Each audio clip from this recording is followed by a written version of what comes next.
Welcome to this week's edition of the Comic Hero Show. I'm your host, Victor Nunley, and I am the Comic Hero.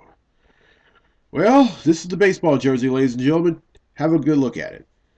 All right, here's the front of the jersey, and here is the back of the jersey.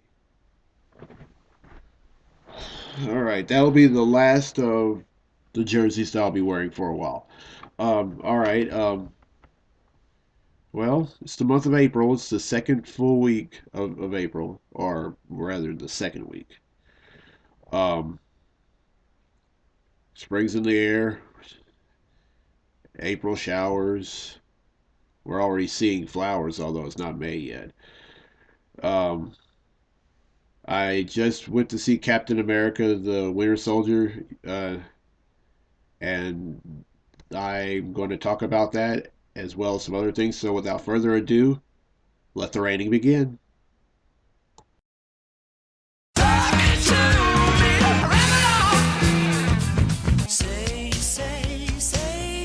you talking about, Willis?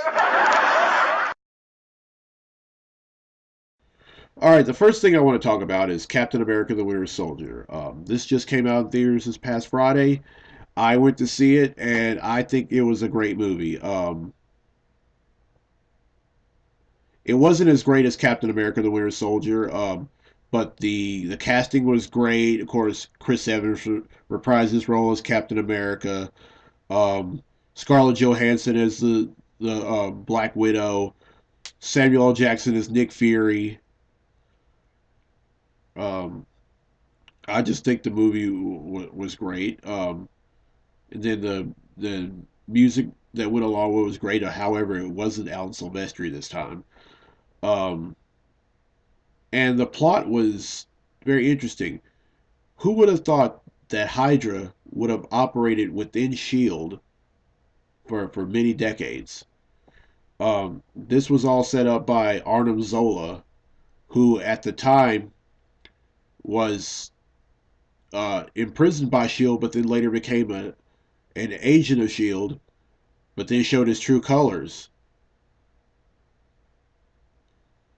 Um, and later, right around the time of his death, he transferred his mind into a computer in one of the Shield strongholds, and still alive to this day. Um, okay, but if you haven't seen this movie, you may need to go out and see it. And if you've seen Marvel's Agents of Shield before you've seen this movie, you made a big mistake. I personally think that if you want to see this movie, if you want to watch Marvel's Agents of Shield, you may need to see the movie first, because if you don't, you're going to miss out on a whole bunch of stuff. I guarantee it. As a matter of fact, I'm about to go and watch Marvel's Agents of Shield right after this show is done. All right, that's the first thing I want to talk about. The second thing I want to talk about, at the beginning of last week's episode, I ended up putting somebody on blast. Now, the person came to me, and they were making a joke about it, but at the same time, I looked at it, I watched what I said, and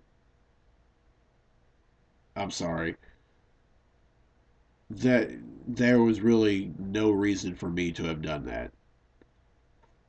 I'm not a shock jock. I'm not a shock host. That isn't really me, and I won't do anything like that again. And also something else I want to talk about. We've got to start respecting each other. We what's the use of being a bully, of being unruly, of being completely disrespectful? What's the use of even waking up if you're just gonna do those things to people? We've got to respect one another. If you're in a class and the teacher doesn't exact says something that you don't like, don't retaliate. Smile and nod. Respect them. You're making nobody look bad but yourself. And you're going to get yourself in a whole bunch of trouble.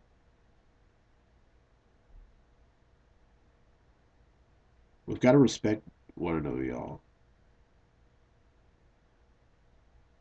I mean, life's too short to be mean to each other, or or to do spiteful things to each other. It's all about respect. Okay, that's all I have to rant about. In this edition of Comicology 101, this is going to be a very different one. One thing about Comicology, I don't have any limits to it. If it could be a character from any book, even if they're not the star of that book, I'll do it. This one was suggested to me by Tyler McGaw, who I'm also in band with at ULM. He came to me, he wanted me to do one on Superboy. Not Superman, but Superboy. And I'm about to do it now. So, ladies and gentlemen, class is about to be in session.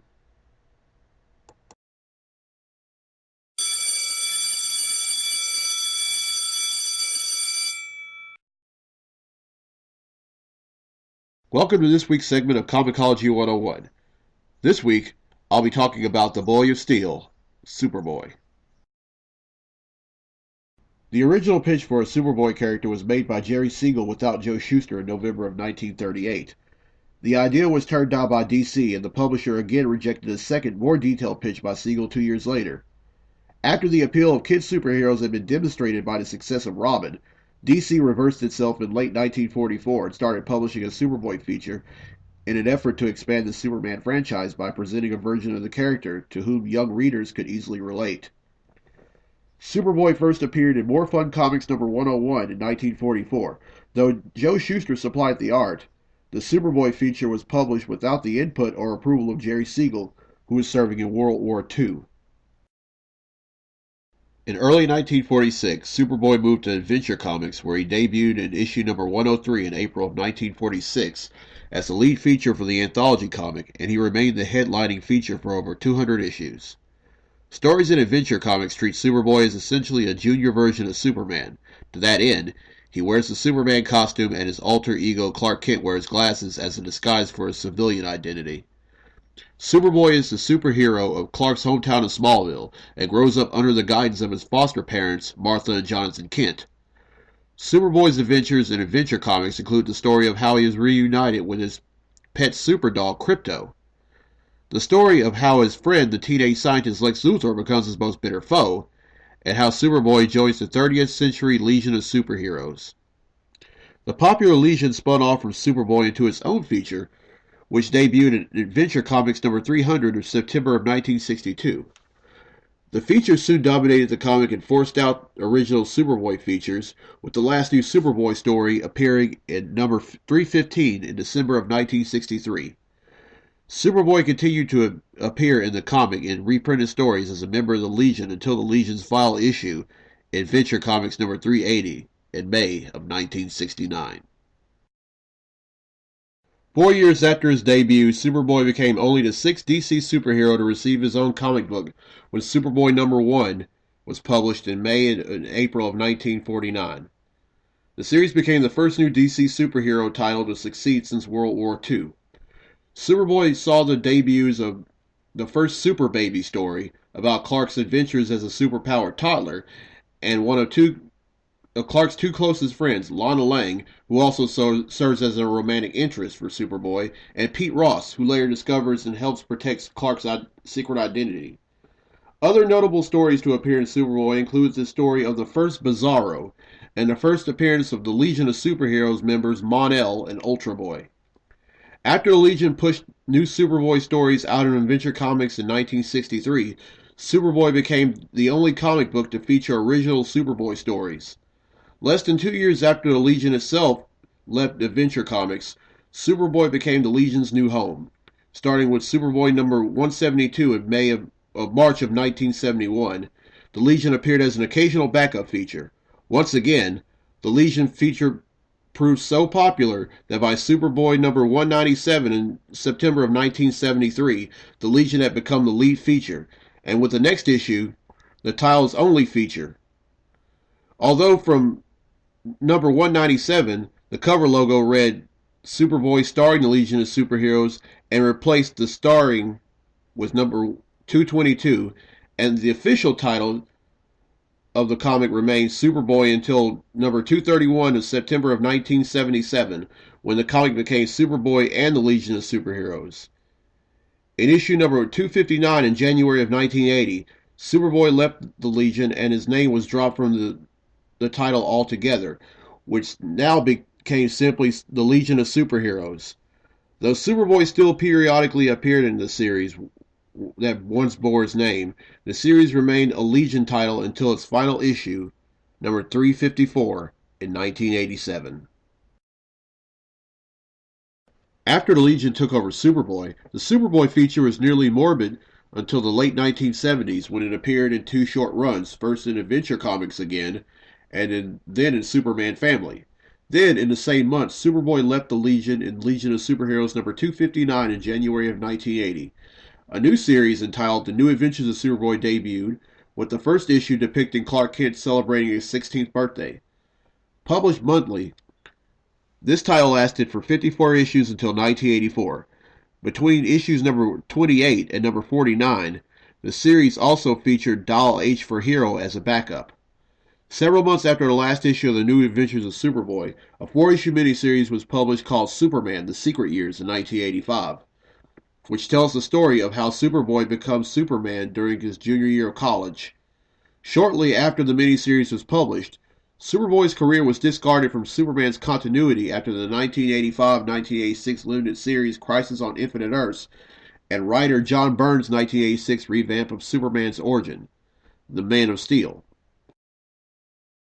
Following John Byrne's revamp of Superman, a new version of Superboy was introduced as a means of patching the Legion of Superheroes continuity, which was undermined by the removal of Kal-El's Superboy career.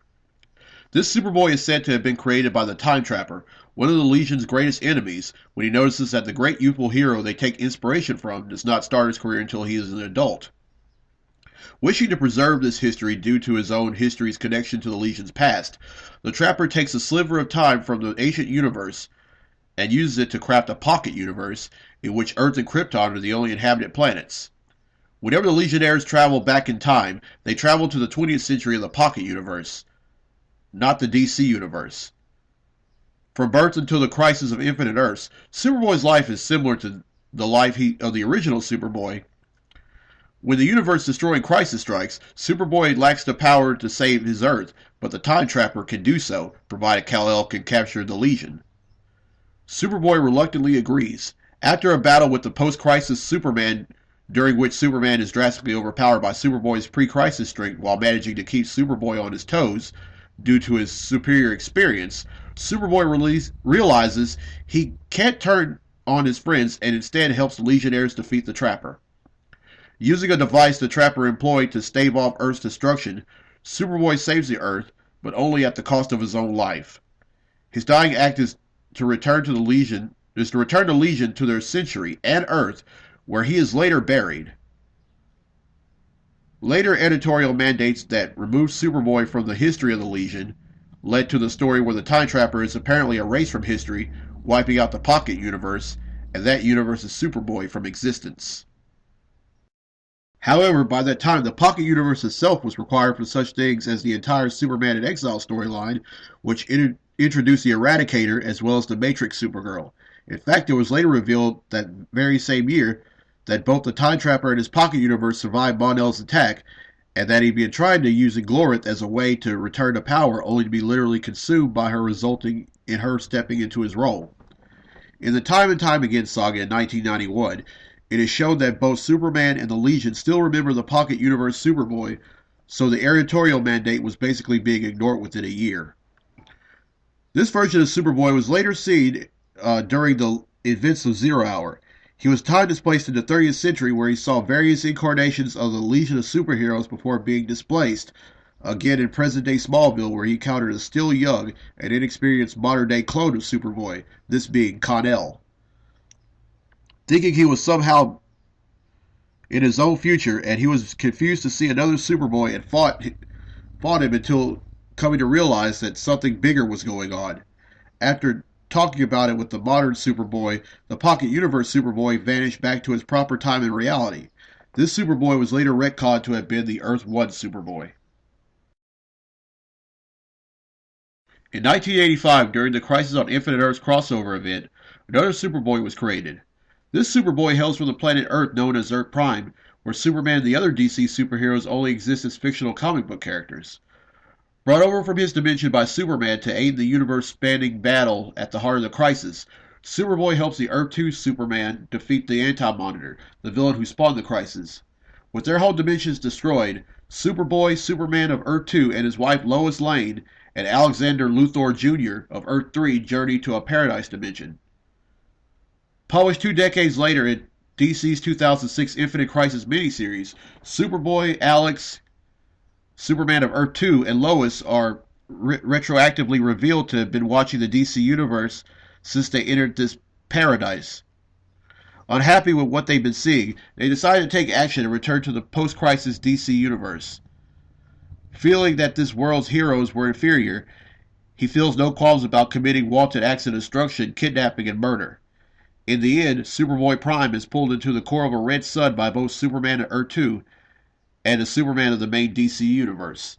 They crash land on Mogo, the Green Lantern that is a living planet. Under a red sun, their powers rapidly vanish. On Mogo, Superboy Prime beats the Earth 2 Superman to death before he's defeated by Superman of Earth 1. The Green Lantern Corps puts Superboy Prime in a maximum security prison on their homeworld of Oa and guard him around the clock. While incarcerated, he carves the S symbol into his chest and vows to escape. 1 year later, Superboy is released from his prison by the newly formed Sinestro Corps and joins them, becoming one of their heralds and wearing a Sinestro Corps uniform beneath his Anti-Monitor-inspired armor. Now calling himself Superman Prime, he becomes involved in the war between the Sinestro Corps and the Green Lantern Corps, and later in the events of Countdown to Final Crisis. In the Final Crisis Legion of Three Worlds miniseries, Prime leads an expanded legion of supervillains in a battle against Superman and versions of the Legion of Superheroes from 3 parallel Earths in the 31st century. In 1993, during DC Comics' Death of Superman story, a new Superboy was introduced. Unlike previous characters bearing the name, this Superboy is a clone created to replace the seemingly dead Superman, rather than simply being an adolescent Clark Kent. His initial abilities are based on a form of telekinesis known as tactile telekinesis, by which he can fly and simulate Superman's strength and invulnerability. Nicknamed the Kid, Superboy is distinguished from other Supermen who appear after the death of Superman by his youth and brash character. Though he prefers to be called Superman during the reign of the Supermen, after Superman's return from the dead, the Kid accepts the name Superboy for himself and begins his own superhero career. He also learns that he is not a clone of Superman, but rather genetically engineered from the human DNA of Paul Westfield, director of the government sector known as Project Cadmus that created the Kid. Superboy then received his own series, the third series from DC Comics simply entitled Superboy. In Superboy number 1, in February of 1994, Superboy settles in Hawaii with his new supporting cast, becoming Hawaii's resident superhero for the next 4 years, until Superboy number 48 in February of 1998. Starting in Superboy number 56 in November of 1998, Superboy returns home when he begins working for Project Cadmus, the same project that created him. In Superboy number 59 in February of 1999, Superman gives him the Kryptonian name Kal-El, in effect making him part of the El family. After leaving Project Cadmus and living on his own for a brief time in Metropolis in Superboy number 100 in July of 2002, the final issue of the series, at Superman's suggestion, Kal-El goes to live with Martha and Jonathan Kent in Smallville, where he adopts a secret identity as their nephew and Clark's cousin, Connor Kent. In the course of his career, Kal-El becomes involved with several teen superhero groups, notably the Ravers, Young Justice, Teen Titans, and the Legion of Superheroes, and he was featured in a comic series devoted to these groups. Through his association with them in both Young Justice and the Teen Titans, Kal-El becomes the best friend of Robin, the Boy Wonder, a close friend of Impulse, later Kid Flash, and becomes romantically involved with Wonder Girl. Sometime before he joins the Teen Titans, Superboy learns that he had been actually created from the DNA of both Superman and a human, though he had believed that human to be Paul Westfield. After he joins the Teen Titans, he learns that that human is actually Superman's arch nemesis, Lex Luthor.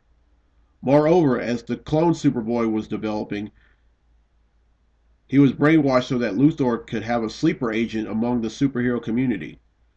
When Luthor unleashes Kal-El, Superboy comes close to destroying the Teen Titans, but he manages to free himself from Luthor's control before any tragedy occurs. Shortly thereafter, Kal-El sacrifices his life to save Earth in a battle with Superboy Prime during the Infinite Crisis. After his death, statues are erected in his honor in Metropolis and Titan's Tower.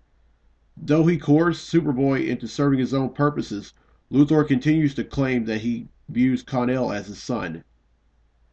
In a story published after Kal-El's death, the alternate future Titans known as Titans Tomorrow, including an older Connor who was cloned from the original, came back in time to the present day. During the Final Crisis Legion of Three Worlds storyline, Brainiac 5 resurrects Connor in the 31st century after arranging for him to spend 1,000 years in the Kryptonian regeneration chamber that revives Superman after his battle with Doomsday and introducing it into a hair from Lex Luthor. In the aftermath of Legion of Three Worlds, Connor is back in the present living with Martha Kent and Krypto in Smallville. Superboy started his own feature in the revival of Adventure Comics, which began publication in August of 2009. He then moved to his own comic again, with the new series starting up in late 2010 before being canceled in August 2011 at issue number 11 and relaunched from number 1 in September as part of DC's relaunch of its main DC Universe properties. DC Comics relaunched Superboy with issue number 1 in the fall of 2011 as part of its New 52. The series involved major changes to the character, which includes a new origin in which he is cloned from Superman, Lois Lane, and their son from an alternate future, John Lane Kent. After Kal-El is killed off, from issue number 26 follows John Lane Kent, who is evil, posing as Kal-El in the present day. And there you have it, Comicology 101 on Superboy. I want to thank Tyler McGaw for giving me that suggestion, and I hope you enjoyed this edition of Comicology 101. All right, so now let's get to the comics I bought this week. Comic books I bought this week.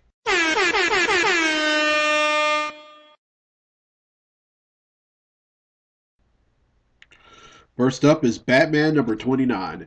This is the conclusion to the 0-year story arc, and we find out exactly what the Riddler is really up to after he had all the power turned out of Gotham City in the midst of a superstorm. Up next is Detective Comics number 29. In this one, this is a Gothtopia story arc, or event rather, that's spawning throughout all the Bat books. And the thing is in this one, we get to find out what Batman is like when he operates in both the day as well as the night.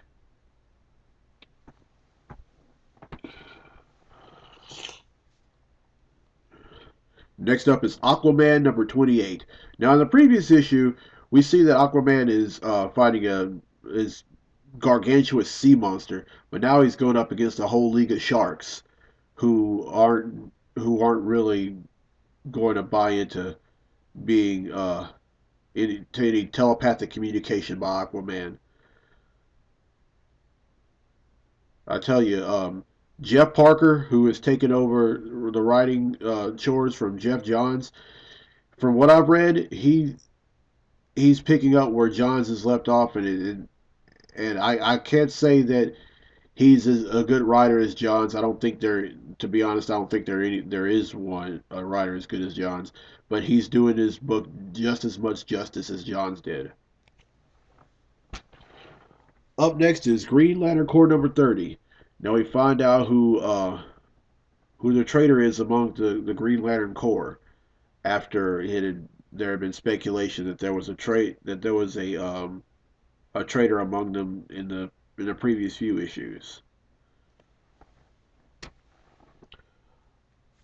Up next is Nightwing number 29, and Nightwing has really been put through the ringer, whether it be some of the bad guys in Chicago that he's been having to deal with since trying to bring Tony Zuko, the person who killed his parents, to justice, or whether it's the some of the folks from Forever Evil, that the members of the crime syndicate that are after him. I tell you, Nightwing is really put in the ringer, and this is the next to last issue.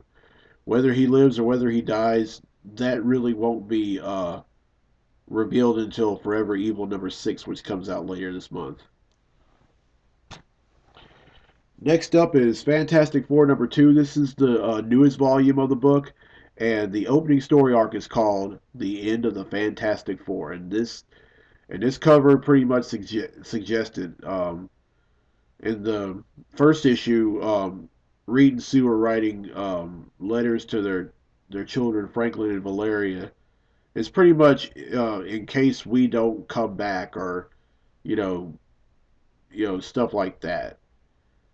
But will they live or will they die? Who's to say? But I can't wait to read this issue though, because the first issue was pretty good. And up next, I have um, Superboy #30.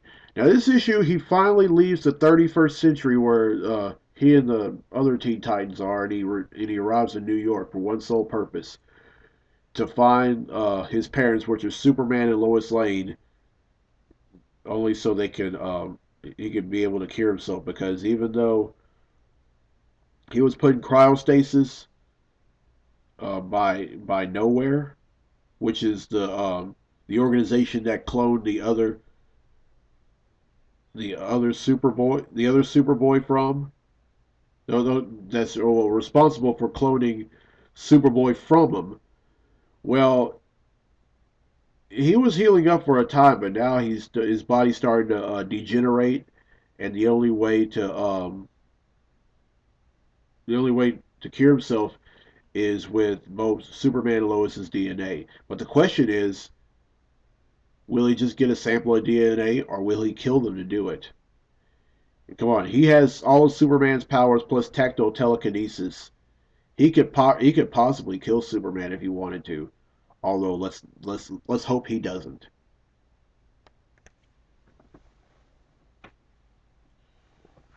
Never bite the hand that feeds you. To all the children that are watching this, just saying.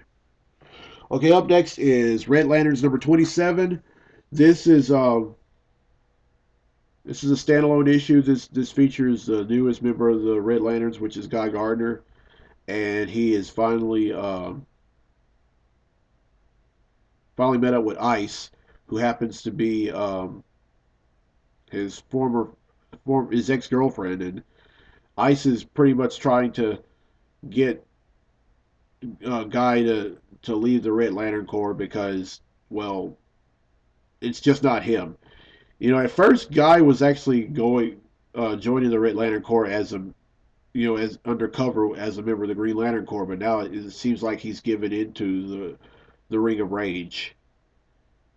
Let's just hope that Ice doesn't die at the hands or become a Red Lantern herself. The last one is pretty messed up. All right, and finally, Red Lanterns #29. This is the continuation of the current story arc called Red Daughter. That's also a crossover event with Supergirl. Of course, Supergirl is now a member of the Red Lanterns. I mean, as we've gone over in earlier episodes, that she is pretty much had it with everything. I mean, first she loses her parents, in the explosion of Krypton. I mean, even though they sent her rocketed, they rocket her. They sent her on a ship out of harm's way, although she didn't want to leave. And then she having to deal with Superman, an adult Superman at that point. Of course, when Krypton exploded, Superman was an infant, and Kara was a teenager. And that, and being being jilted and all this other stuff, and now she's finally given in the rage, and a Red Lantern came calling, and here we are. I just hope she can break free. I just hope she can break free. Excuse me for all the English teachers that are watching. I'm sorry about that. Hope she can break free because nothing good ever comes wearing a Red Lantern. Not to mention that you develop some very, very, very bad habits. All right, that's nine I bought, which brings the total comics that I bought this week to 6,166.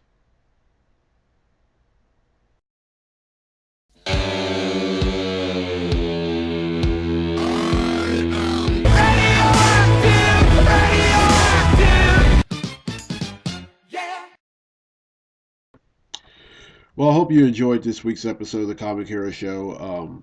I always enjoy every episode that I do. I don't know if I've ever told y'all that. Um, well, that's all the time I have next week. I'm just going to go ahead and tell you right now. Next week, I already have a Comicology 101 segment for next week. It's going to be on Deadpool. So if you're watching this, you don't want to miss that one. And this was one suggested by one of my classmates from Homer High School, Sean Dean. He suggested Deadpool, so I'm going to go ahead and do that. All right. As always, if y'all have any suggestions for the show, please let me know. I mean, Comicology 101, um, Victor Rants, or anything that I'm either doing or not doing now that you think that's going to make the show better. Please let me know. You can contact me on my email address, which is comic_hero_vn at yahoo.com, or on Facebook, or on Meet Me. All right, everybody. I'm Victor Nunley. I'm the Comic Hero. We'll see you next week. Till then, be safe, be blessed, be a hero.